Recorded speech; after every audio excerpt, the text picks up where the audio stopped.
Agora sim. Agora sim, gente. Boa noite, oficial. Sejam bem-vindos. Deu aí uns minutinhos pro pessoal entrando, né? Então, vamos começar. Viviane também, seja bem-vinda. Obrigada, boa noite. Boa noite. Obrigada aí, Viviane, pelo boa noite. Vivi, tá por aí também? Sim? Boa Então, noite.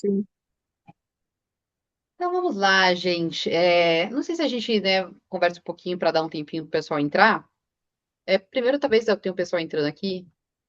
Saber quem conseguiu ler o capítulo 2, ou se alguém não leu. Ah, o pessoal faz a lição de casa bonitinho, gente. Muito bom. Eu também li ele hoje cedo. Não sei se vou lembrar de tudo, mas teve partes bem interessantes aqui. E aí eu queria até fazer uma coisa diferente. A Vi até mandou uma mensagem, né? Da gente talvez fazer uma prática curtinha. Mas eu pensei em fazer um outro negócio, né? Eu estava esperando o pessoal ver se entraria, mas eu acho que eu já vou começar. Porque na semana passada, na semana retrasada, quando a gente fez o primeiro encontro, a Vivi fez um negócio que eu achei bem interessante, né? Foi quando ela citou o início do livro, né? Que já foi aquele tapa na cara. E esse segundo capítulo também é interessante, né? Porque ele já contextualiza para explicar dessa prática, a shamatha, né? Então, antes da gente falar o que é isso, entrar nesse universo aí da meditação através da filosofia, né, budista tibetana, eu queria ler um trecho aqui do livro, e aí eu acho que a gente pode talvez trazer atenção para sentir como isso toca. Tenho certeza que vocês já leram, óbvio, né? Já tocou de alguma forma, mas eu achei interessante trazer aqui, né? Então ele fala assim: o que impede o florescimento da bondade amorosa, da compaixão e de outras qualidades que nos impulsionam no caminho espiritual? Não tem uma resposta simples, mas algo que definitivamente tem a ver com essa questão é o sentimento de inadequação com o qual nos envolvemos com outras pessoas à medida que nos aventuramos na vida. Nós tendemos a nos envolver com o outro como quem precisa de algo. Eu preciso de um emprego, eu preciso de um amor, preciso de afirmação, preciso de carinho, preciso de respeito, preciso de mais dinheiro, preciso de mais posses, preciso de mais felicidade. Esse é o reino das 8 preocupações mundanas. Não há nada de errado em precisar de algo, mas um sentimento de inadequação e incompletude não é propício para um coração de bondade amorosa. A mente que alcança as outras pessoas e o ambiente para buscar o que parece faltar é uma mente que ignora seus próprios recursos para a paz e a felicidade. Quanto à prática de shamatha, é encaixada em um contexto apropriado, é possível reconhecer por meio de algo tão simples como a respiração que nas nossas próprias mentes há um caminho para a serenidade e para a paz. E dessa paz mental, dessa sensação de tranquilidade e contentamento, estando simplesmente presente com algo tão francamente desinteressante quanto a respiração, surge infelicidade e satisfação. A satisfação vem de uma fonte muito simples, uma mente que não está sendo espancada até a morte por aflições, desejo, hostilidade e aversão. Nós normalmente não nos damos essa chance. Então, isso já é o começo do livro, né? Ele já começa assim, rasgando, né? E aí, eu queria fazer uma coisa diferente. Então, eu vou fazer uma brincadeirinha com vocês. A gente vai fechar os olhos e não vou conduzir uma prática, né? O problema é que eu vou manter os olhos abertos, tá, gente? Porque o pessoal vai entrando. Mas eu queria que vocês ficassem, pelo tempo que eu vou colocar aqui, eu vou até pegar um sininho para bater, só para a gente observar como é ficar um tempo, né, com a gente, né, depois dessa, né, reflexão aí do livro. Então, eu vou pedir só para que vocês, então, eu vou convidá-los a fecharem os olhos e nesse tempo agora, eu gostaria que vocês só se observassem. E depois eu toco o sino e a gente volta a conversar.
Abre os olhos.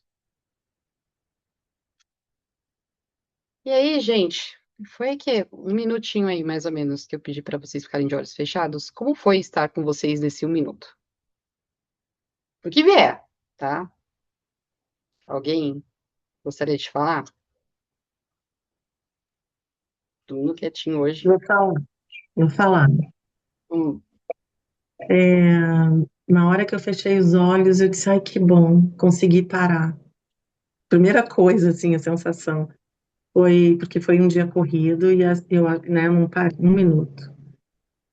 E aí eu senti a cabeça, parece que separada do corpo, a cabeça fervilhando, assim, o foco muito na sensação da cabeça, sabe? Sentir temperatura, uma pulsação incrível. Primeira vez que eu percebi isso. legal, E Vivi. E aí, assim, no final, tentando no final de relaxamento. interessante que você leu o livro, né? E assim, nem conduzi nada, e só falei, fica um minuto e nem falei observa a mente, nada, só para vocês perceberem como que Sim, é estar consigo, né? Então, acho que fechar os olhos ajuda também a gente a tentar entrar em contato. Mas olha que interessante, né? Vivi trazendo assim, primeiro esse pensamento, né? Nossa, que bom, eu precisava parar aqui um pouco, mas perceber essas sensações, né? Alguém também se enxergou parecido? Gostaria de falar? Eu lembrei da Vera Salvo, o Domingo do Hum, Silêncio com a Vera. Impossível não lembrar dela, né? sim, Vera é uma querida. Para quem não sabe, a Vera, ela conduz, né, encontros de silêncio aos domingos, às 10 horas, né, Viviane? E eu, assim, tive poucas Das idas 10 às nesses 10h30.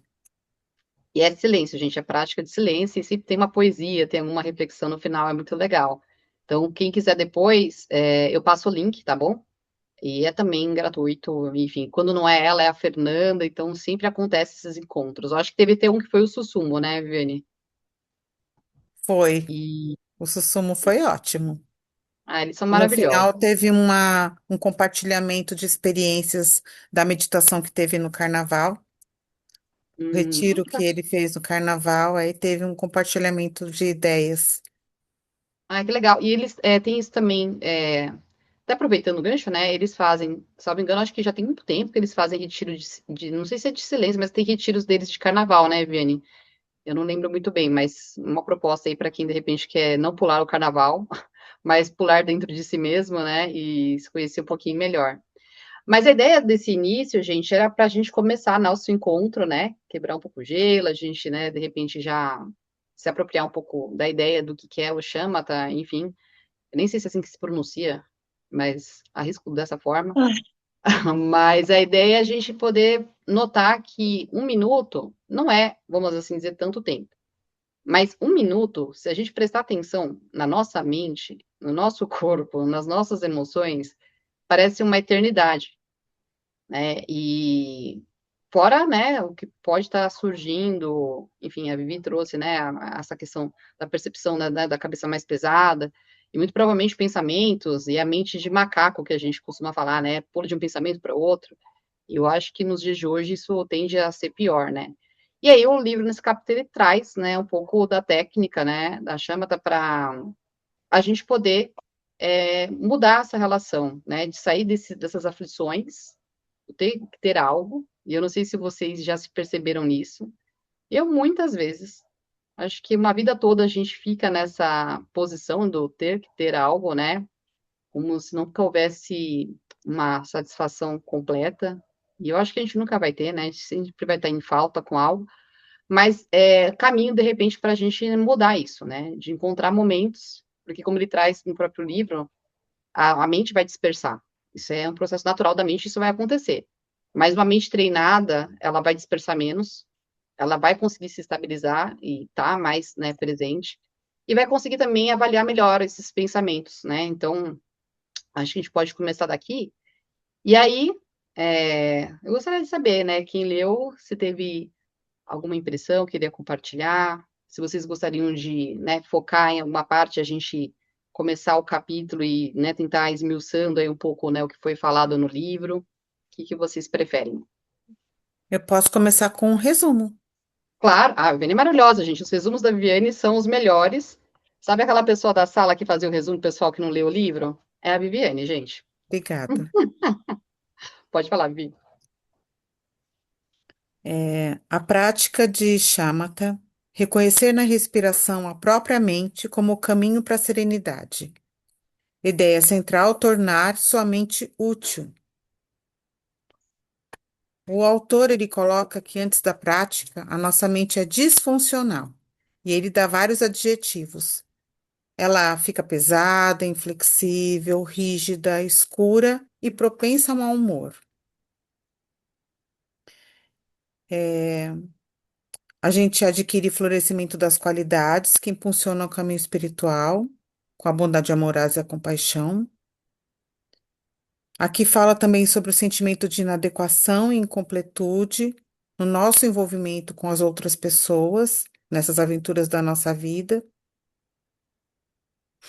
Fala sobre a paz mental e a sensação de contentamento e bem-estar, onde a mente fica alegre, leve, estável e clara.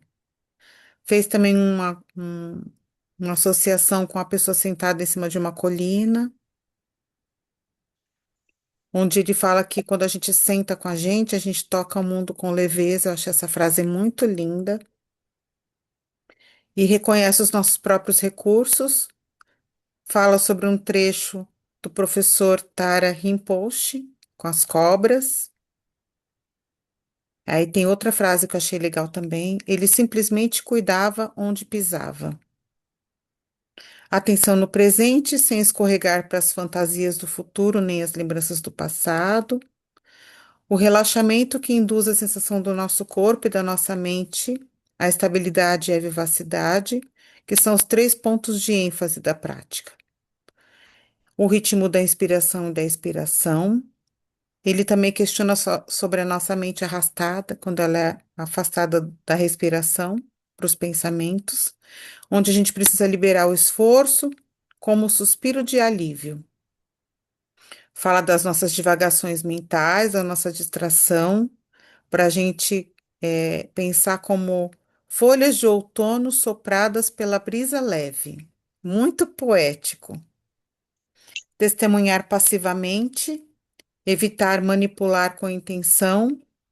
Aí ele pergunta para a gente sobre o nosso desejo de controle. Aí eu já me vi porque eu amo controlar, então é um exercício diário para o meu controle, que é o desafio da prática. Aí ele coloca que a postura também é muito importante para que a gente não comprima o nosso diafragma e ele tem expansão sem esforço. Fala da posição supina, deitado de costas, que é a preferida da minha filha Mariana, onde você relaxa ombros, músculo do rosto, olhos. Fala também sobre agitação grosseira, quando a nossa mente se perde pela falta de continuidade, quando a pessoa fica sentada pensando em outra coisa que não focada na sua respiração como âncora. E cuidar da nossa prática todo dia como jardineiro do canteiro de sequoias. Achei também bem poético. Estabilidade dentro do relaxamento para um afundamento. Aí ele cita como a gente sentar naquele sofá confortável e se afunda nesse sofá. E a vivacidade como ingrediente importante, o terceiro ingrediente, que é atraente. Tá bom, Viviane. E aproveitando que você fez esse resumo, se você não se importar, disso tudo que você trouxe, o que mais te tocou nesse capítulo? Você trouxe, É, né? Pode falar, Viviane. a primeira vez que eu li, a gente vai lendo e associando com a nossa prática diária, né? Então, como professora de educação infantil e instrutora de mindfulness para criança e adolescente, então isso faz parte do meu dia. Então, quando eu ouvi a Vivi falar assim, ufa, que bom que eu parei. Então, quanto mais a gente vai praticando, isso vai tornando parte do nosso dia, a gente faz com que momentos do nosso dia tenham várias práticas curtas. E aí dá essa sensação de alívio e não esse. Então, eu já não senti isso que a Vivi sentiu agora, porque eu tenho vários momentos durante o dia com as crianças, e aí às vezes a gente se estressa de propósito, né, com alguma criança, e aí as outras lembram a gente, né? Professora, calma, põe a mão no coração, fecha os olhos um pouco e respira. Então, a primeira leitura foi associando com a minha prática. E aí a segunda leitura que eu fiz foi colocando os termos importantes. Então, assim, na segunda leitura que eu me toquei dessas três partes, desses três pontos, para anotar eles aqui. Eu falei assim, gente, eu não prestei atenção nisso na primeira leitura. Então, até a Mariana falou assim, mãe, o que que você compara da primeira leitura e da segunda leitura? A segunda foi essa, é identificar pontos que eu não tinha prestado atenção na primeira leitura, que a gente chama de pontos de teoria, pontos teóricos, né? Então, eu achei bem legal ele colocar a vivacidade como atraente, né? Hum, Uma prática atraente. Foi o que me chamou a atenção. interessante, Viviane. Antes de passar para você, Henrique, uma coisa que eu gosto do Alan é a forma da escrita dele e esse tom poético, né? Eu acho que dá um outro ar para a coisa. E aproveitando isso que você falou, o que eu achei muito legal dele também é abordar a própria técnica de uma forma bem assim detalhada da possibilidade, né? Porque ele mesmo, quando começou a falar até mesmo da vivacidade e de alguns pontos da prática, ele falou, é difícil até mesmo em metáfora poder passar, porque isso só quem senta, pratica, sabe o que é. E para mim também, às vezes, quando as pessoas perguntam da minha prática pessoal, tentar explicar é muito difícil, né? Não tem como. O próprio mindfulness mesmo a gente fala. Só tem como a pessoa saber o que é isso experimentando, né? Sentando e praticando. E para quem está aqui, eu não sei se todo mundo, mas eu imagino que todos já tenham algum contato com mindfulness ou são facilitadores. O que é importante destacar é que esse livro, ele até fala da atenção plena, né? Mas o Wallace aqui nesse livro, especificamente, está falando mais, né, das práticas do budismo tibetano. E a shamatha, ela não é a mesma coisa que a atenção plena. Tanto que quando a gente fala no mindfulness, a gente não induz o estado de relaxamento. Ele pode vir como uma consequência natural da prática. Eu acho importante destacar isso, porque aqui ele já mostra a prática de shamatha de uma outra forma. Ele induz primeiro o relaxamento. Ele entende que o relaxamento ele é importante inicialmente para que a gente depois possa dar continuidade, né, e desenvolver a atenção e depois chegar na vivacidade que eu entendo aí como uma consciência, né? Então é legal ver essa partilha da Viviane. Obrigada, Vi. Vou passar para você, Henrique. Pode falar.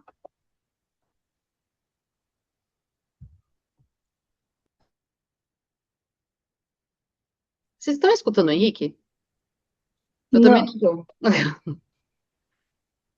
Agora, Agora sim, Henrique, pode falar. deve ter sido o microfone, o fone de ouvido aqui, de alguma maneira, bloqueou. É, não, você, sem querer, você me deu o gancho que eu estava precisando para falar, que eu ia falar exatamente dessa questão do relaxamento, né? Porque quando eu fiz a formação no CIB, né, que é o programa idealizado aí pelo Alan Wallace, uma das professoras comentou isso, falou só, uma das diferenças, uma grande diferença do Shamatha para o Mindfulness é que a gente primeiro faz o relaxamento. E, enfim, eu escutei isso, mas, né, foi uma coisa que passou, assim. E agora você está confirmando isso, né? E então, assim, eu queria falar que, para mim, eu acho que uma das coisas mais importantes que tem é a parte do relaxamento. É a coisa do ser prazeroso, ser bom, ser gostoso, né? Então, e é muito legal assim que ele cita alguns exemplos, algumas passagens, né, e tal. Mas assim, da minha experiência própria, assim, eu gostaria de falar assim que eu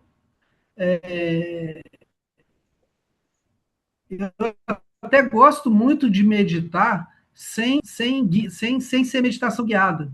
Eu faço várias guiadas, né? Mas muitas vezes também eu gosto de fazer sem estar guiado. Assim, porque para você deixar a sua mente ir no que ela, para onde ela quer ir, né? Então, assim, vamos lá, não, beleza, eu relaxei e agora eu estou focando a minha atenção na sensação da respiração no abdômen. Beleza, isso está acontecendo e tal. Daí a pouco me vem alguma coisa na minha cabeça, assim, que seria uma distração, mas me vem alguma coisa que está relacionada com paixão. Me vem à cabeça uma pessoa ou uma situação lá que me remete à compaixão. Se a gente for muito estrito assim na nossa prática, o que você vai fazer? Não, você vai deixar aí e vai voltar a sua atenção para a respiração. Mas eu acho que o lance nem, não é esse. O lance em si, pô, se é uma coisa de compaixão, uma coisa que tem a ver, que é bacana, que é uma coisa construtiva, eu deixo ir um pouquinho, tal, deixo ir, eu tenho a vivacidade de perceber o que está acontecendo ali, deixo ir um pouquinho, depois eu volto. Ou seja, a gente é livre, né? E tem, no capítulo ali, ele fala alguma coisa em relação a isso, né? Não, se você não está conseguindo fazer isso aqui e tal, tente meditações descritivas. Tem uma hora que ele fala isso, assim, né? Tente meditações descritivas. E então, assim, eu acho que o grande segredo é isso. Assim, quando eu começo a relaxar, quando eu começo a meditar assim, a primeira sensação que eu tento buscar é a seguinte: tá bom? Tá gostoso? Assim, a respiração está sendo prazerosa. Essa posição que eu tô tá gostosa. Assim, eu consigo ficar aqui a minha vida inteira sentado desse jeito aqui, com esse olho fechado? Não consigo? Então tá. Então agora vamos passar para frente. E, enfim, eu acho que esse que é a grande coisa. E vamos, relaxa e deixa sua mente focar. Porque Nossa, se for muito travado, né? Se for muito travado, você fica brigando com a sua mente, né? Você fica brigando com a sua mente, assim. Tem alguma coisa te puxando para cá e você faz a mente puxar para lá. A outra coisa puxando, você fica, não é prazeroso. e foi legal te escutar, porque eu mesmo, quando também pratico, eu prefiro sem estar sendo guiada. Lógico, depende do contexto, se eu estou indo para um retiro, é uma outra proposta de meditação, enfim, então, esse movimento natural de saber que a mente está indo, ou ir perceber e voltar, e você escolher onde você quer direcionar sua atenção e se manter ali, sem ser um peso, mas você lembrando da continuidade, de estabilizar essa mente, para mim, faz mais sentido. Mas eu acho também que algumas pessoas, ainda mais quando são iniciantes, elas precisam, né, dessa, dessa guiação, vamos assim dizer, no sentido de ela precisa de um direcionamento, porque ela não sabe exatamente o que é meditar ainda. O que eu percebo é isso, as pessoas falarem assim, elas sentam para meditar, não importa o contexto, às vezes está lá numa prática de yoga, que tem depois um pranayama, enfim. E ela fala, não sei se eu estou meditando. E eu já fui essa pessoa também de situações e falar, será que eu estou meditando mesmo? Eu acho que essa é uma dúvida que as pessoas têm de imaginar que na meditação vai acontecer algo, sei lá, extraordinário, vai vir alguma coisa. E o que eu acho legal do Alan Wallace, ele traz primeiro, né, como acontece a técnica, e ele tira um peso também, né, no sentido de rigidez, tanto de postura. É lógico que ele explica, né, uma coluna ereta, ela vai permitir que seu abdômen se abra mais e que essa respiração possa alcançar a profundidade para induzir o relaxamento. Ele direciona isso, mas ele fala, você não precisa fazer sentado, né, você pode fazer deitado. Se o negócio está ficando difícil, está invocando alguma sensação desconfortável, que nem me mostrou assim a questão do peito, de repente está ruim aquilo ali, não faz, faz prática mais curta. Às vezes as pessoas querem fazer, não, vou fazer uma prática, sei lá, de 10 minutos, e para ela já é muito. Então, assim, esse cuidado, né, da prática, na perspectiva né, das práticas budistas, tibetanas, eu acho que são bem interessantes, né? Diferente, por exemplo, de um Zen budismo. Então, para quem não é muito do contexto das práticas de meditação, tem diferenças, né? Dentro do budismo, existem, vamos assim dizer, escolas, e as formas de práticas, elas acabam sendo diferentes, né? A condução. Então, por exemplo, a gente estava comparando ao mindfulness, porque é onde também eu tenho formação. E o relaxamento não é uma coisa que a gente induz. Mas quando você faz, por exemplo, uma prática de escaneamento corporal, né? Não sei se alguém já fez aqui, ela, né, geralmente traz esse relaxamento. As pessoas acabam dizendo, fiquei relaxado, enfim, porque dá aquele movimento que a Viviane trouxe, que ele fala do livro, é quando você deita ali e meio que você se funde ao apoio, né? Então, se você está no sofá, numa cama, é quando você se entrega ali. Para quem faz yoga, geralmente a prática final é o Savasana, que fala o nome, né? Que é quando você deita e traz o relaxamento. Então, eu acho bacana a forma como ele conduz isso no livro, porque apesar de quem nunca ter contato, ler e não conseguir, né, situar exatamente isso por não estar praticando, consegue imaginar um pouco, né? Então, eu acho que essa é a dificuldade, eu acho que para quem nunca meditou, pegar um livro desse e não praticar, vai ficar um pouco no campo mental aquela informação e não vai sentir isso, né? Então, eu acho interessante a fala do Henrique, no sentido de que quando você já tem um tempo de prática, você conseguir trazer para si esse alinhamento interno, né? Então, hoje eu vou fazer uma prática sem condução. Eu mesmo vou, né, direcionar. Então, se a minha mente for para algum lugar, eu vou atrás dela e vou observar o que está acontecendo ali. Ou eu quero ficar hoje na respiração. E o que eu achei legal quando ele tocou na prática da respiração é esse acompanhar a respiração, né? As sensações. Então, tem várias formas de você fazer uma prática de respiração. Então, quem fez o Mindfulness, por exemplo, a gente tem a prática da contagem, que é uma forma da pessoa, né, conseguir, né, manter a mente próxima ali ao estar, né, com o corpo e sentir a respiração, porque a ideia não é a contagem em si, né, não é focar nos números ali, mas sim na sensação, e aí a gente vai percebendo conforme inspira e expira. E ele vai trazendo isso, né? Um pouco assim, algumas pessoas vão perceber a respiração no corpo, uma forma também dela, né, conseguir se conectar, e algumas vai chegar nessa parte mais sutil, que é a respiração em si, as sensações, né? Então, o ar tocando a pontinha do nariz, sentindo os pelinhos dentro do nariz e por aí vai, né? A gente tem alguns movimentos aí. E é legal quando ele traz, por exemplo, até uma técnica que eu acho bem interessante, que é quando você inspira e expira e termina o ciclo, e você faz uma pausa de 10 a 15 segundos, né? Você para a respiração e começa uma outra. Então, tem várias práticas de respiração que são interessantes, né? Mas a forma como você está posicionado, a postura, e a forma como você traz a mente para a respiração é que vai, né, proporcionar aí esse primeiro estado de relaxamento, né? Então, se você consegue fazer uma respiração mais profunda, aonde você consegue preencher, né, a região, né, da barriga e fazer esse movimento, né, sequencial, dando continuidade, esse primeiro estágio, vamos assim dizer, ele é alcançado. O segundo é dar continuidade, né, a essa atenção, manter essa atenção, né, que é esse o exercício que a gente vai fazendo em mindfulness, né? Então, a mente dispersa, a gente traz ela de volta. Então, aqui a gente se encontra, né? O mindfulness se encontra com o shamatha. Então, e na sequência, conforme você vai dando essa continuidade, vai se mantendo mais presente na experiência, aí vem essa vivacidade, né? A consciência que vai acontecendo. E uma coisa que eu acho interessante de passar para a Vivi, por exemplo, eu que tenho a prática diária, é uma coisa que acontece muito naturalmente, e hoje eu estava em terapia, até falei com a minha psicóloga a respeito disso, que é muito natural que na sequência venha os pensamentos que precisam vir do tipo assim, sei lá, eu tô com uma ideia de algum projeto. Essa parte criativa que ele fala no livro, nossa, acontece muito comigo.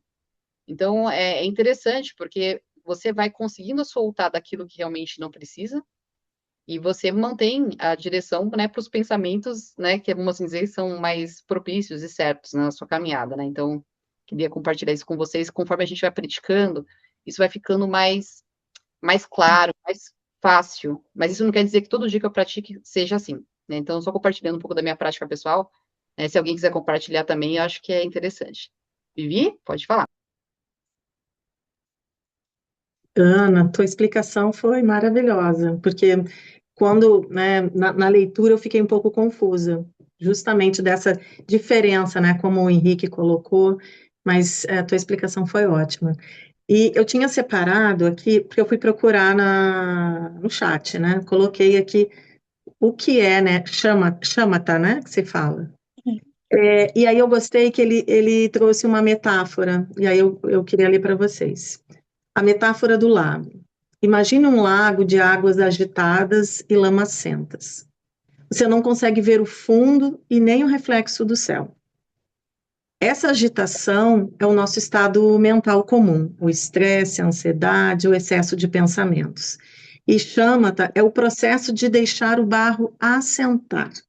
Não se trata de parar de pensar à força, mas de permitir que a mente repouse em seu estado natural de clareza. E isso trouxe clareza, né, com essa metáfora, assim, eu consegui é, ter um entendimento também mais claro. E eu achei interessante. As metáforas ajudam muito, né? Nossa, metáfora bacana, Vivi. Nossa, que chat, É, né? né? Esse chat medita.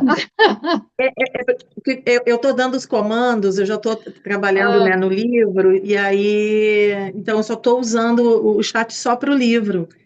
Então, acho que ele já pegou já, mas né, legal, porque a é, metáfora foi bem bacana.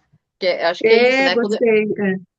Até Tem quando um, ele fala no livro, eu não sei o termo que ele usa, putz, agora fugiu aqui da parte que ele fala que é grosseiro e tem o sutil. Ai, qual que era a palavra que ele usa? Ai, gente, que seria isso que você está falando, Vivi?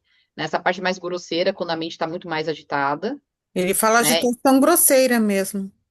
Né? E é agitação. isso, é quando tá esse turbilhão e esse decantar, né, de estar ali e esperar que isso, né, afunde, que nem você trouxe aí, é exatamente isso.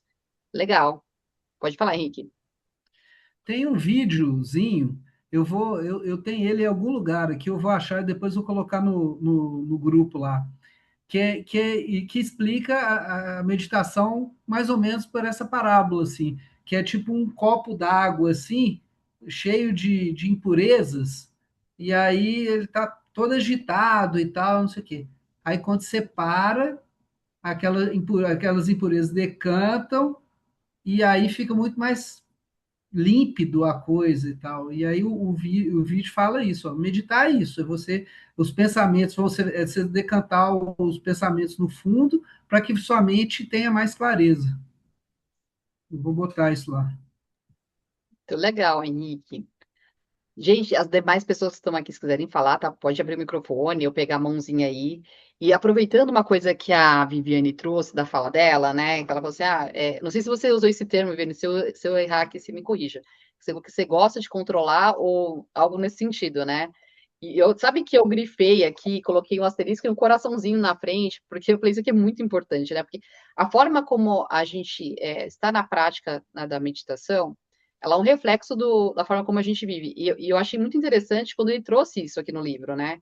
Então, eu vou até ler aqui para vocês. Ele estava explicando, né, das fases, né, dessas 3 fases, e ele estava ainda na primeira fase, mas tem uma parte que ele fala assim: durante essa prática pode surgir um problema. Assim que você se concentra na sua respiração, parece que você não consegue evitar manipulá-la com esforço e intenção.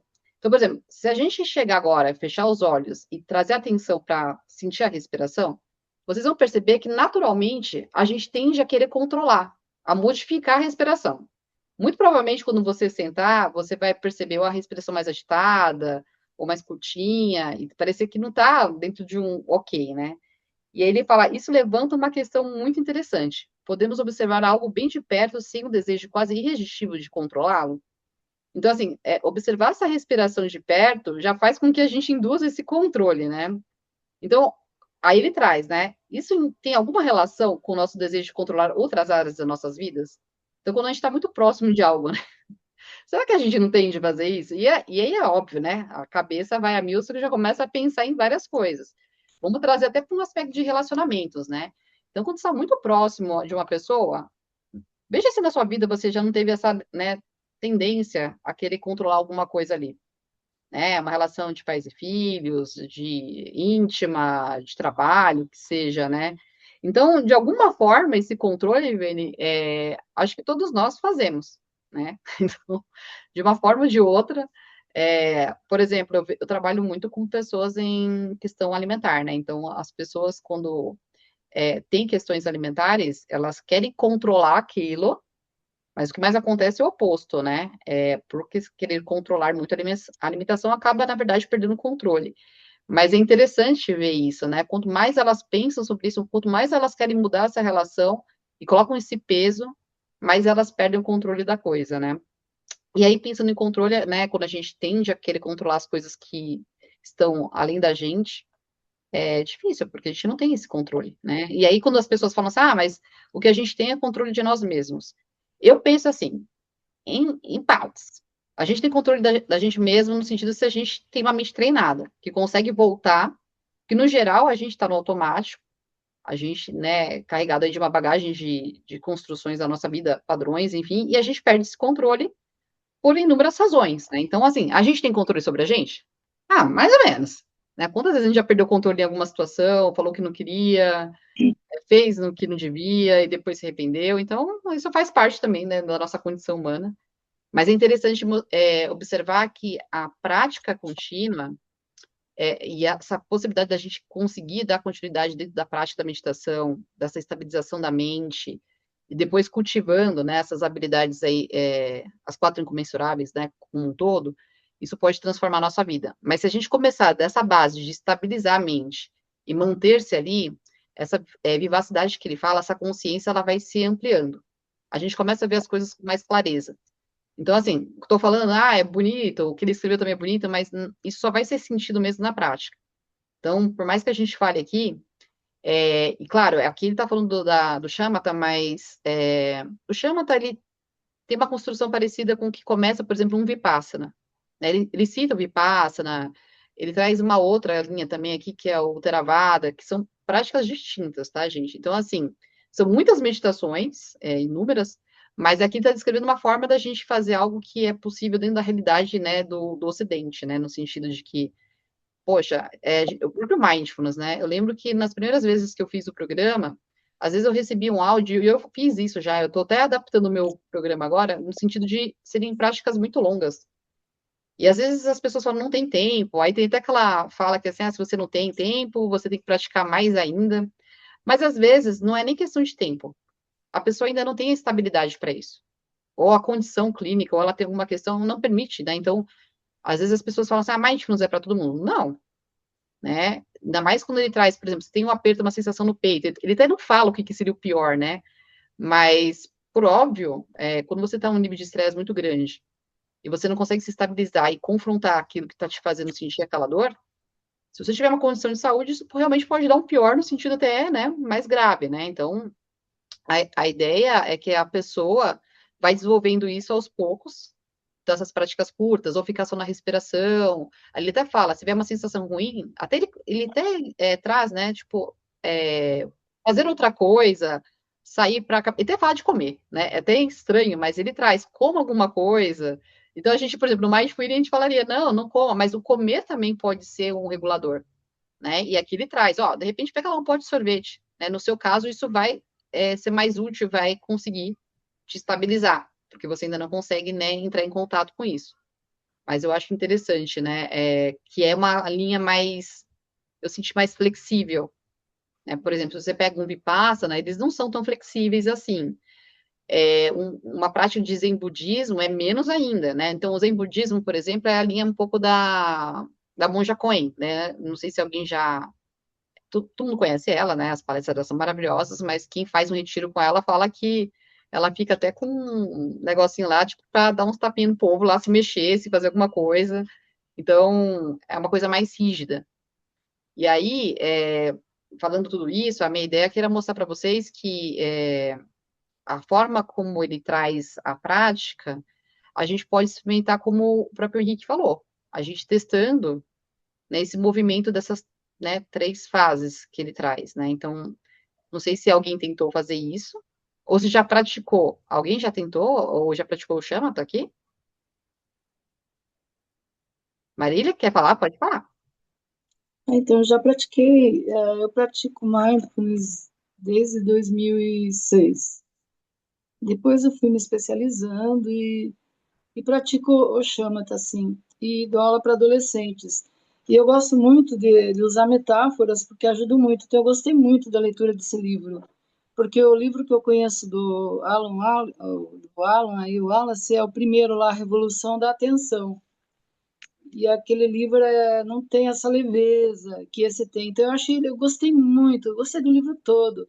A, a nossa outra colega fez um resumão aí das partes importantes e eu também tinha destacado, coincidiram com as partes que eu havia destacado.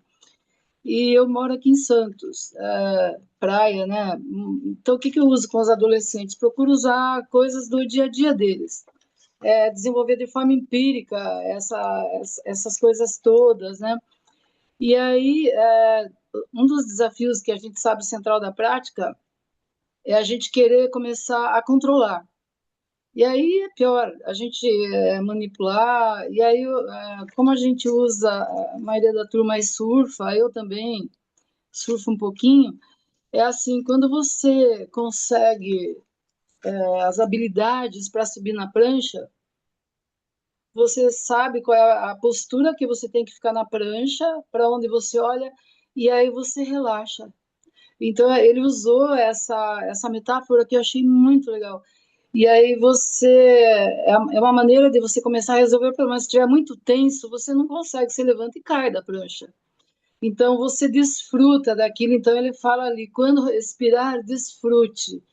Nossa, e a gente pode fazer isso o tempo inteiro. Eu tenho essa consciência de desfrutar bastante da expiração, porque é ela que vai trazendo aquele equilíbrio que a gente precisa, aquela intimidade que a gente acaba criando com a própria mente e com o nosso corpo. De uma forma amorosa, gentil e simples, como se a gente tivesse, na hora que você sobe na prancha, não sei se alguém já surfou aí, você sobe na prancha, para você não cair da prancha, você tem que ir no flow, você tem que soltar e deslizar com ela. E aí você não precisa mais remar, porque antes de você subir na prancha, você tinha que estar remando lá, remando, fazendo tudo que era necessário para conseguir subir. A partir do momento que você sobe, você vai lá no flow, você relaxa e vai, curte aquilo, desfruta. Então é mais ou menos isso. E aí se você ficar tenso, você cai. É impressionante. Então, essa comparação dele eu achei muito legal. A gente entrar nesse fluxo. E aí você vai respirando, inspirando e respirando, e você está ali junto. Então, você é prancha são um. No caso aqui da prática, você e a mente se tornam um só, o seu corpo ali naquele momento. E aí você vai criando esse equilíbrio que a gente precisa. Eu acho que a sustentabilidade da prática, eu acho que depende muito disso. É a gente criar essa intimidade, mas aí equilibrando o relaxamento com uma espécie de, não sei se vigilância é a palavra correta, mas é uma atenção consciente ali, gentil, do que está acontecendo, claro. E aí eu acho que no dia, e aí a gente transfere, por exemplo, tem as práticas que são mais formais, a gente senta, deita, caminha, mas eu procuro levar isso para situações mais ordinárias, mais corriqueiras do meu dia a dia. Às vezes eu estou lavando a louça, eu estou cozinhando, sento no shopping, eu vou tomar um café, eu estou ali. Já é uma coisa que vem, sabe? É sentar, perceber o corpo ali, a respiração, e aí saboreando aqueles aromas, o que está à volta, até o caos, às vezes está um determinado caos à sua volta, dependendo do lugar no shopping que você senta, não tem lugar sossegado, mas você consegue encontrar ali no meio do caos, é como se você tivesse com a tua mente ali, tagarelando, sabe? Na hora da prática, aí você consegue respirar, relaxar, e aquilo começa a ficar como um pano de fundo, e a gente consegue encontrar esse equilíbrio que a gente precisa. Eu não sei se eu consegui explicar isso dessa forma, mas eu Nossa, consigo trazer isso no dia a dia. nossa, conseguiu sim, Marília. E aí eu achei interessante quando você trouxe, né, a questão do surf e esse estado flow, né? Tanto que teve alguns momentos aqui no livro que eu coloquei, né, estado flow, porque é isso, né? Ele até fala, né, algumas vezes as pessoas quando já conseguem alcançar esse estado na prática, ele até traz o termo da lassidão, né, que pode acontecer. Uhum. E é um termo que eu nunca ouvi dessa forma, assim, né? Então, o que pode acontecer é a pessoa, de repente, durante a prática, até se perder ou vir um estado que pode ser ou não, um estado, né, que a pessoa esteja cansada, de sonolência. E um outro cuidado que eu acho muito interessante, né, conforme você ia falando, Maria, dessa questão de quando transpõe a prática para a vida no dia a dia, mas quando a gente está na prática, é interessante quando ele fala, né, da importância do cuidado do seu bem-estar antes, né? Como que Uhum. a pessoa chega nessa prática, né? Então, você trabalha com adolescentes, eu não sei como que tá esses adolescentes dos dias de Adolescente. hoje, Ixi, tá mas a complicado. eu imagino que é um público bem desafiador para trabalhar, Mas até nós também, quando a gente vai fazer uma prática, por exemplo, no mindfulness, eu percebi às vezes que eu fazia uma rigidez, até mesmo quando eu estava com sono, né, de manter-se acordada, né? Então tinha técnicas, fica com o olho aberto, faz uma respiração profunda, e aqui ele já fala, não, calma, como que está o seu corpo antes de você meditar? Né? Esse cuidado eu acho tão bonito dele, né? Será que você dormiu o suficiente? Porque ele fala, um corpo que não dormiu, ele não está apto para praticar. Então, ele tem todo esse cuidado, não vai praticar por praticar para falar assim, né, tô praticando. E Mas a mente também, né? De quem não dormiu direito, como é que tá essa mente, né?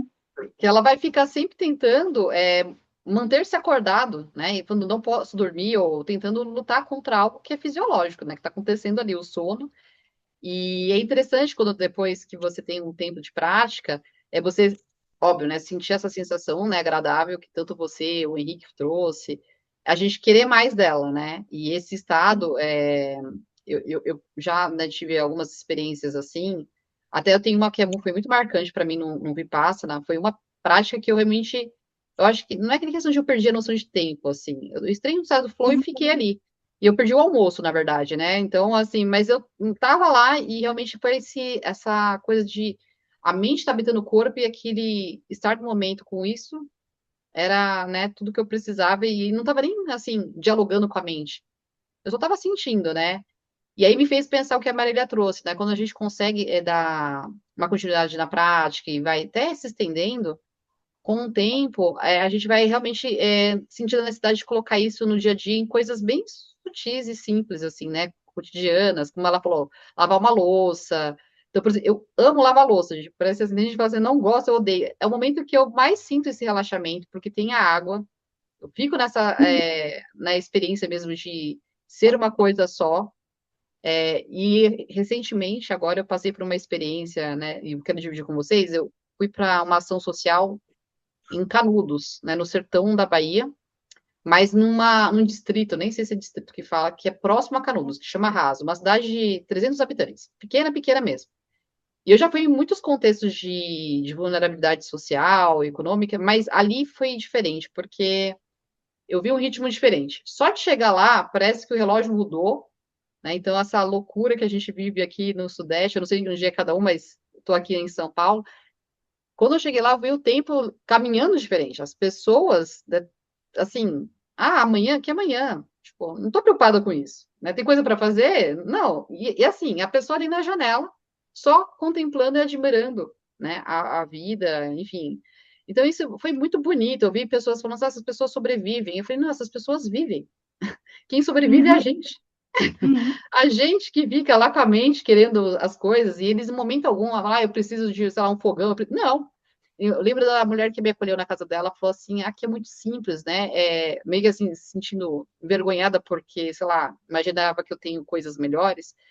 E eu falei: não, eu não preciso de nada disso que você está imaginando. Na verdade, você está me resgatando para algo que eu preciso olhar com mais atenção, né? E então, assim, são pessoas que em nenhum momento chegaram reclamando da vida, ou, né? Claro, elas estavam recebendo assistência. Eu fui para uma ONG que trabalha com saúde bucal, e elas não têm né, essa assistência básica, mas é interessante perceber que elas não querem, pelo menos as que eu conversei, sair de lá.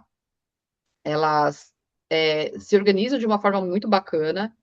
E a questão, né, das relações, né? Então, algumas qualidades que a gente vai ver do livro, né? A Marília já leu, não sei quem leu também, ficou muito nítido, né? Essa questão da bondade amorosa um com o outro, assim, a forma como eles se cuidam e estavam cuidando de nós, assim, a gente foi lá para cuidar deles, eles estavam cuidando da gente, assim. A felicidade de ver os colegas, né, tipo, as pessoas, quer dizer, os amigos ali, se cuidando, ganhando um sorriso, porque tem pessoas que ganhou, né? Restaurou. Vou até mandar o trabalho para vocês do grupo, que é muito bonito.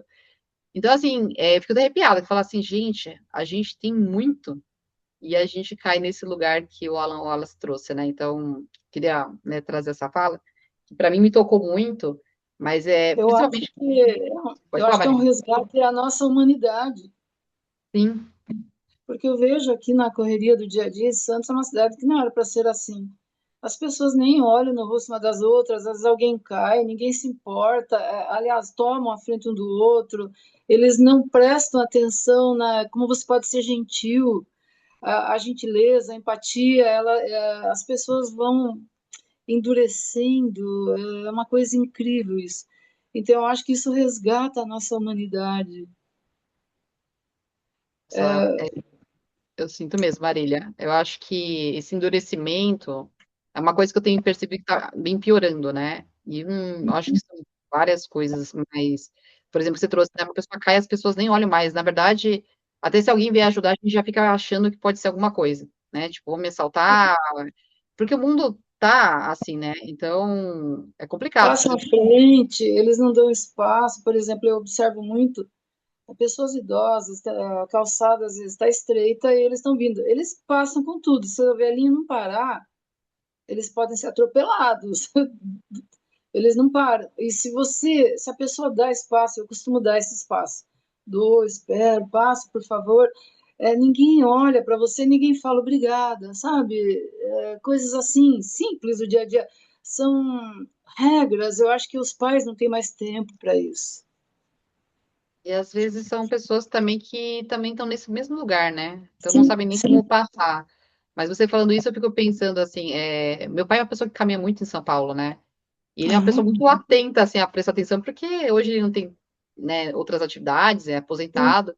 E meu pai é uma pessoa que dá muita atenção e observa muito os moradores de rua. Uhum, E ele mesmo muitas vezes fez a gente refletir, quantas vezes a gente passa por essas pessoas e nem olha, né? Então, assim, né, você tá trazendo pessoas que às vezes até têm mais condições, né? Então, será que a gente está olhando mesmo ao nosso redor, né? O que as pessoas estão precisando, né? Porque muitas vezes as pessoas não pedem ajuda, ou quando pede também, né? Será que a gente está dando uma atenção para isso? Então, acho que deixar essa reflexão para a gente aí, né? Para a gente pensar como está sendo a E nossa olhar postura no assim, mundo. e olhar sem julgamento, sabe? Aquele julgamento imediato raso, mas olhar com um olhar compassivo, amoroso, sabe? Eu acho que faz toda a diferença. E inclusive esse olhar que você está falando de não julgamento, até para a gente ou para as pessoas que não conseguem olhar dessa forma, né?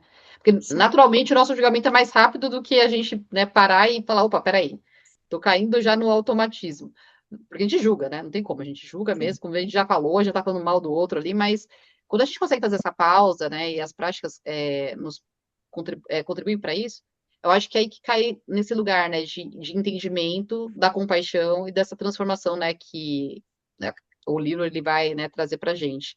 Então, eu acho Eu acho bacana que resgata essa um pausa. estado de consciência, e a consciência que eu falei é a consciência plena mesmo. Sim, com certeza, Marília. Henrique? Não, eu acho que essa questão aí que a Marília levantou, muito bem levantada, inclusive, tem a ver, né? Tem a ver com o fato, né, da gente não estar nos treinando a ter empatia com o outro, compaixão. A nossa sociedade não leva a isso, mas tem a ver também com o excesso de estímulos que a gente tem hoje também, né? Então, Uhum. assim, a nossa cabeça está tão carregada de coisa que você não para pensar no outro ali. O outro está passando do seu lado ali e você está pensando na conta que você tem que pagar, no pegar o menino na escola, enfim, você está com a cabeça cheia. Então, passa uma pessoa do seu lado ali, você não tem atenção para ela hoje em dia, né? Eu tenho um exemplo muito grande assim comigo assim. É, eu trabalhava na minha sala a gente trabalhava em dois. E aí tem a faxineira que passa lá, acho que 2 vezes por semana lá, ela passa lá limpando e tal. E a gente nunca tratou mal ela, mas também a gente nunca deu muita confiança, nunca dava muita confiança para ela. Ela chegava, a gente liberava a sala, ela falou: tá pronto, obrigado, agradeci e tal, mas ficava por aí. Aí chegou uma terceira pessoa para trabalhar com a gente. E essa pessoa começou a dar muita atenção para a faxineira. E foi aí que eu percebi que eu não dava atenção para a moça, assim, sabe? Assim, que eu não. Eu tratava ela muito protocolarmente, assim. E aí isso era feio, né? Quando eu vi o colega tratando, dando mais atenção para ela, conversando, perguntando como é que estavam as filhas dela, né? Se naquele dia tinha chovido, se ela tinha pegado chuva no ponto de ônibus, essas coisas e tal, que me tocou, que eu falei, porra, bicho, eu, Eu não tenho preconceito contra essa pessoa, assim. Eu quero bem a ela, com certeza. Mas eu não dava atenção para ela. Então a gente Cara, que tem isso interessante. também, né? Na nossa Sim. cabeça está muito focado em outras coisas, né? E Ele uma coisa. falou uma coisa interessante. Ai, perdão, pode falar. Pode falar, Maria, pode falar. Então, essa coisa que ele falou, eu acho tão legal a gente se importar. Por exemplo, eu ensinei muito para os meus alunos, quando forem no caixa, no porteiro da escola, olhar para ele como uma pessoa, um ser humano, e perceber aquela pessoa ali. E quando você, por exemplo, os alunos entram na escola o ano inteiro, às vezes não sabem nem direito o nome do porteiro, não percebem. O pessoal da limpeza, inspetor de aluno, aquela tia, aquele tio. Eu falei, não, essa pessoa tem um nome. Quem será que ela é? Como é que ela é? Assim, coisas mínimas e se aproximando e criando uma relação. E aí as pessoas lá na escola começaram a falar assim, nossa, a gente, eles conversam com a gente, e, às vezes eles vêm e dão alguma coisa para a gente, dividem um docinho, uma coisa. A sensação é que naquele momento eles falassem, eu percebo, o olhar, o brilho no olhar dessas pessoas, é como se falasse muito prazer, aquela pessoa, sabe? Aquela pessoa olhasse assim, muito prazer, eu existo, sabe? É Legal, como se as, Marília. é como se as pessoas não existissem. E eu já cultivo esse tipo de coisa, assim, então eu vejo, assim, isso, eu vejo o quanto isso faz bem para aquela pessoa que está recebendo esse tipo de atenção, mas mais ainda para mim, é sério, é de uma, eu não, assim, eu falo que eu sou a pessoa, eu fico tão feliz e eu me sinto conectada, eu sinto que eu tenho conexão. Eu falei, caramba, a gente parece que vive num planeta cheio de alienígenas, ninguém se conhece, ninguém se nota, ninguém, ou então são todos invisíveis, e não pode ser assim. Então, eu me sinto muito feliz, sabe? Me traz aquela felicidade genuína, autêntica, de você, aquela atenção que eu dou para mim, aquela empatia, aquela gentileza que eu me trato, eu acho que o outro também merece. Bonito, Marília. E bonito, né, quando você traz esse exercício compassivo, da forma como, né, você leva para os seus alunos, na sua vida, e falar assim, como você se sente bem com isso, né? Porque é até interessante, né? Quando a gente estuda compaixão, a gente vê que o maior beneficiado, claro, o outro mas é a gente mesmo, que é esse sentimento que invade a gente, né? Então, você falando, nessa ação em especial que eu estava, eu falei, bom, aqui eu não estou como profissional da saúde, eu estava só como uma equipe de apoio. E eu sempre penso assim, quando eu vou para esses lugares e fico na equipe de apoio, eu falo, o que que eu posso agregar mais aqui, né? Do que simplesmente receber as pessoas e fazer a fichinha delas. Então, a primeira coisa que você trouxe, né, Marília, é olhar nos olhos dessa pessoa e falar assim, eu te vejo. E isso traz um impacto, porque o olhar comunica, né? A forma como a gente olha. Eu sentia algumas pessoas quando eu olhava, porque eu olhava nos olhos e fazia questão de olhar, e, né, mesmo sendo dados simples que eu pegava, de fazer questão de que elas percebessem que elas eram importantes ali, né? Que a gente estava ali para elas e por elas, né? Então, era interessante que quando cabia e havia tempo, elas vinham conversar, falar da vida delas, de repente chegava ali um docinho, alguma coisa, né? Então, uma forma de poder retribuir. Então, assim, eu saio, né, dessas ações sociais com uma energia assim que eu falo, gente. Então, eu sempre tento estimular as pessoas para esse caminho, né? De ajudar, de contribuir, e o próprio exercício da compaixão, ela traz, remete um pouco para isso, né? Mas independente de uma ação social, é isso que a Marília falou. Um exercício que eu faço muito, né, e quando eu dou os programas de mindfulness, e quando chega no encontro da bondade amorosa, né, da compaixão, eu falo para as pessoas de prática, né, informal, conforme as pessoas se cruzam aí e percebem as pessoas na rua, olhar para aquela pessoa que você desconhece, não faz ideia, e intencionar, né, que essa pessoa fique bem, que ela, né, esteja segura, que ela se livre de sofrimento. Uhum, E pode parecer boba, eu falo para as pessoas ficam assim, vou fazer isso. Oi, gente, mas experimenta, de verdade, né? Tenta uhum, fazer isso. Porque a ideia a gente primeiro faz com a gente, né, como a Marília falou, né? Primeiro a gente trabalha a autocompaixão e depois, como a gente tá bom nisso, daí a gente começa a praticar com o outro. E aí, quando as pessoas realmente tentam, elas falam, nossa, como eu fiquei bem nesse dia, né? Então, acho que fica essa dica, já que a Marília trouxe, para a gente talvez experimentar aí, né, as próximas semanas e pensar, né? Não sei, depois eu vou deixar para vocês trazerem as suas falas finais, mas eu deixo assim como dica também Porque como eu não sou, né, facilitadora de budismo tibetano, eu não faço, nem existe essa palavra facilitadora, né? São monges, é uma outra pegada. Mas eu acho que a gente pode experimentar aí, talvez, fazer a prática de shamatha, pensando nessa sequência. Eu imagino, não pesquisei, que deve ter alguma coisa em YouTube, alguma coisa assim que a gente, né, se alguém tiver, quiser compartilhar no grupo, para quem precisa de alguém guiando. Porque, assim, a estrutura, né, ela fica dessa maneira, né? Então, primeiro a gente faz a atenção na respiração, mas no sentido mesmo de soltar o corpo, soltar as tensões, então a respiração contribuindo para isso, né? Então, no livro até descreve algumas formas, e até trouxe, né, uma aqui que eu falei, né, de fazer uma pequena pausa e respirar, ou fazer respirações mais profundas, sentindo que a barriga influa naquela parte inferior, né, que ela expandiu, e soltar essa respiração, né, de forma, né, calma, enfim. E depois a gente tentar estabilizar, né? Manter-se na respiração só nas sensações dela, né? Essa continuidade da mente, né, na respiração é a forma da gente começar, né, dar esse segundo passo que ele traz. E conforme vai, né, praticando, né? Lógico que ele fala no livro, talvez você não vai chegar na vivacidade, vai ter dificuldade de saber se está acontecendo ou não. Mas naturalmente, conforme você vai meditando, você vai percebendo a diferença, né? É aquilo que as pessoas falam muito hoje nas redes sociais, né?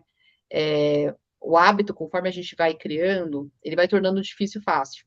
Então, conforme você vai meditando, essas sensações vão surgindo, né? Então, no começo é difícil, é desafiador, porque a mente está destreinada, tem muita informação, né? Que nem vocês trouxeram aqui, mas com o tempo você vai percebendo, e essa vivacidade, que é o termo que ele coloca, ela vai ficando mais, como assim, perceptível. Você vai sentir essa sensação, né? Porque é meio difícil descrevê-la, né?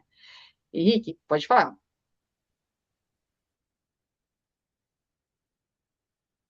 Henrique, tá o microfone fechado. Ah, tá. Só vou engatar uma coisa com que a Marília falou, depois eu vou voltar no que você falou aqui. O Alan Wallace, ele tem um vídeo dele, ele fala que o maior presente que a gente pode dar para uma pessoa é a nossa atenção, que tem muito tudo a ver com o que a gente estava falando, né? E com relação às meditações, eu tenho todas as meditações de Shamatha, guiadas, do curso lá que eu fiz, guiadas pela Jeanne Pili, que é tradutora do Alan Wallace. Eu posso passar para vocês, assim, acho que são 7 ou 8 áudios de meditações que começa só com relaxamento, é tipo uma escadinha, né? Começa só com relaxamento, depois com, com, com atenção no abdômen, depois nas narinas, e aí vai subindo. Eu posso passar, se vocês quiserem, eu posso botar lá no grupo lá. Ah, por favor, Henrique, com certeza. Assim a gente vai sentindo que é o que ele está trazendo aqui no livro.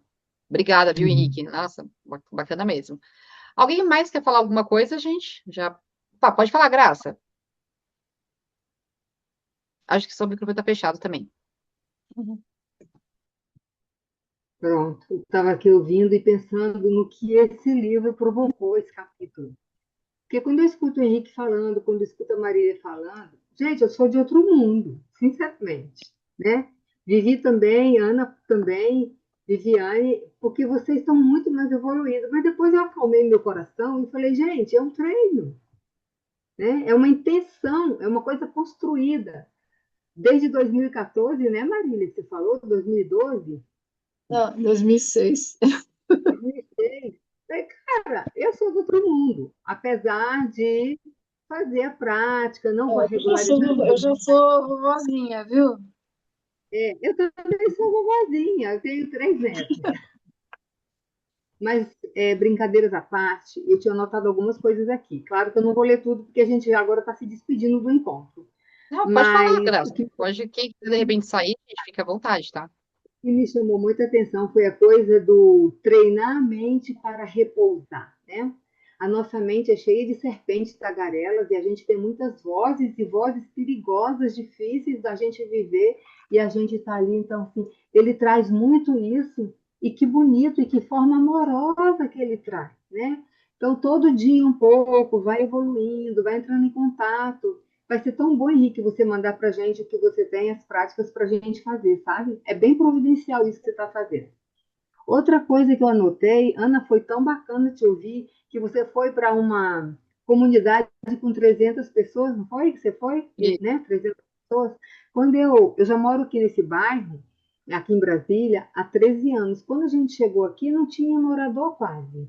É um bairro ecológico, hoje tem mais de 4.000 pessoas num bairro só, você vê o tanto que o bairro cresceu, mas quando a gente encontrava uma ou outra pessoa circulando, a gente dizia, oi, tudo bem?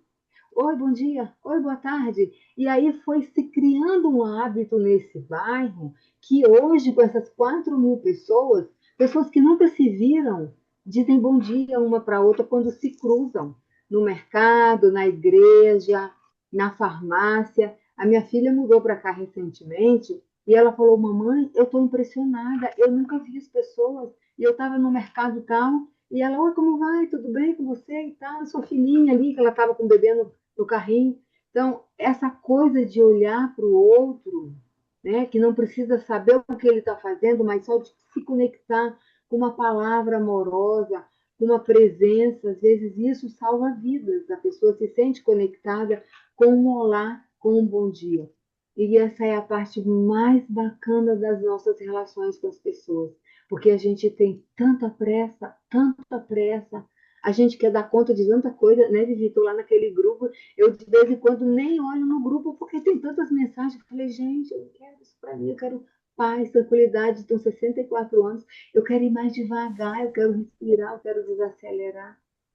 E essa busca frenética pelo resultado, pela coisa, pelas mídias sociais, por apresentar e tal. Então, e aí eu me desconecto. Por isso que quando eu li, esse capítulo mexeu muito comigo, gente, sem brincadeira. Porque eu falei, gente, repito, sou de outro mundo. Porque apesar de eu ter o banquinho de meditação, apesar de eu seguir o Insight Time e tudo mais, é, como é difícil, mas a gente não pode desistir, porque a gente vê aqui na simplicidade da fala de vocês, vocês são super, mega, ultra evoluídos. Eu estou encantada, graças a Deus que eu parei aqui. Estou aprendendo muito com vocês. graças a Deus. Mas, Mas pode falar, Graça. Depois, não, eu queria dizer que, assim, eu não sei, talvez o Henrique e a Marília, sim, mas eu me sinto sempre muito iniciante. Eu nunca tenho então. a sensação de essa evolução toda, não. Muito Mas a pelo gente contrário. percebe na sua fala. Eu Cada também. dia é um dia meditando. Aí, Não, só a para mente dela é uma mente de principiante, principiante, hein? a última coisa que eu escrevi aqui. Será que teremos que ir para um lugar onde as pessoas não têm pressa? Esse lugar com 300 pessoas, que você chegou lá e as pessoas estavam preocupadas, mas era tudo tão simples. Não, não preciso de nada, tudo que eu preciso tem aqui. Né? Então, se a gente, para se conectar com a essência, a gente tem que sair desse lugar tagarela, desse lugar cheio de preocupações, de julgamento. Né? A gente olha e já fala, nossa, que vestido feio. A gente olha, nossa, mas que cabelo esturricado. Então, assim, a gente criou uma cultura, uma crença de julgar. A gente vê o copo, fala, nossa, que copo sujo. A gente vê a caneta, nossa, mas faltou a tinta. Então, o tempo todo a gente está em estado de alerta para fazer um julgamento. Então, soltar isso é um exercício. Gente, muito obrigada pelo encontro de hoje. Nossa, Graça. Eu amei Lindo. e fico firme com vocês. Nossa, Graça, ainda bem que você trouxe, porque isso é importante. Conforme você foi falando, por exemplo, nessa cidade, as pessoas têm celular, elas estão usando, as crianças principalmente, e que já me traz me trouxe um certo desconforto quando eu vi, porque eu falei, vocês estão bem aqui, não precisam X. Mas é interessante porque eu fiquei sabendo depois que eles têm um incentivo financeiro, e não sei, não é uma Bolsa Família, é uma outra coisa, para não sair de lá. Porque como é uma região que contém uma história forte, né? A gente está falando de Canudos, a gente está falando da Guerra de Canudos, então tem toda uma questão ali, né?